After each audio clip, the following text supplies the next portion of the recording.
What is up, YouTube? DwkVideos. I make military content, put it on the internet for you guys to enjoy. If you want, my social media links are in the description down below, or my Instagram, my Twitter, what have you. You can follow me, not on YouTube, that'd be great.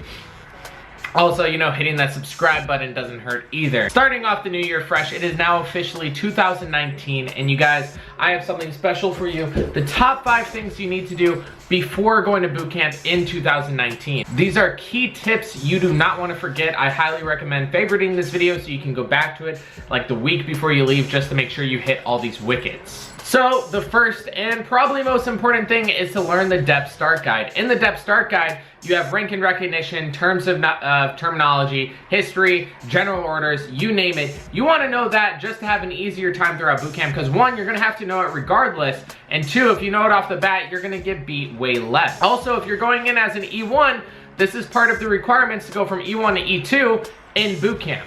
If you come out of boot camp as an E1, that is your fault. No one in the Navy should be an E1. Number 2, get a little note card, a little postcard, and write all your numbers on it. You can write multiple. When you send everything home, you can keep this along with your wallet. So what you want to do is write down your mom's, brother's, you know, whatever. Even if you know their number and address by heart, write it down anyway. You might forget. You're gonna have 2 opportunities to call people in boot camp. The first one is the first night of arrival. It's gonna be late at night. So it's Central Time, so depending on where you live, you might not even get anyone to answer. However, the second time is like midway through boot camp. You pretty much call them, say, hey mom, hey girlfriend, I'm good to go. And then through your girlfriend's phone, you hear, hey, who's that? And you go, what the fuck, who's that? And then it hangs up. No, just me. Number 3, this is really important, and I'm gonna give you a tip you guys probably aren't gonna like. A decent amount of you aren't gonna like. Bank info. Write your bank info down, and I highly suggest getting Navy Federal. They offer it to you while you're in DEP pool. Navy Fed is the best for military members. Like, this is not sponsored. I have nothing to do with Navy Fed. You guys, it's literally the best in any way possible. All these kids are like, oh, my bank back home. The government, currently as I'm recording this, the government is still shut down. You know who got paid? Navy Fed members. Because Navy Fed spots you the money. They go, oh, I know you're gonna get paid anyway, here's money. Regular banks do not spot you the money. And you guys, not that I'm a Debbie Downer, but I've been in, what, like 4.5 years, and the government's already shut down like 3 times, if not more. So each time, Navy Federal will still pay you your paycheck based off your rank because they know the military. However, your civilian bank isn't gonna pay you, and then let's say you're living in a house, you have food bills, you have phone bills, everything. You're out of luck. If the government shut down, you don't get paid. Navy Federal will pay you. I'm sure USAA does the same thing, but just get Navy Federal. It's literally on all the Navy bases that you're gonna go to, even like deployed overseas.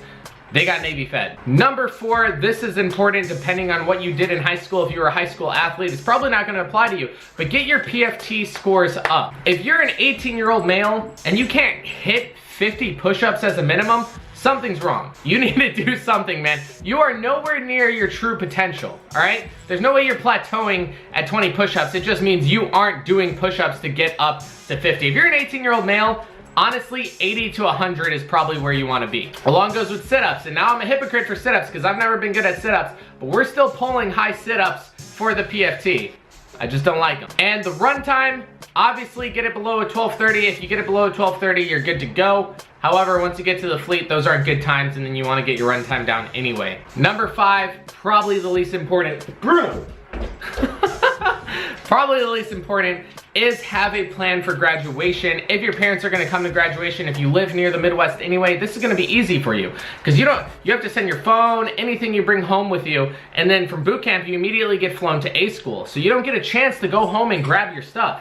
However, if your parents come and meet you at the airport, they can bring your stuff. That's how I got my phone. That's how I got my laptop for A school, some of my clothes. If you are single, no family in the area, this is gonna be really difficult for you. Because 1, you probably won't even be able to bring your phone to boot camp because who are you gonna send it home to? You're lonely and miserable. So I would make one friend you trust enough to send your stuff to, and then once you get an address at A school, he can send it back to you. Hopefully that helps you guys. If it did, please leave a like. I do appreciate your guys' feedback down below in the comments section. I read them all, I truly do, and I'll see you guys in the next one.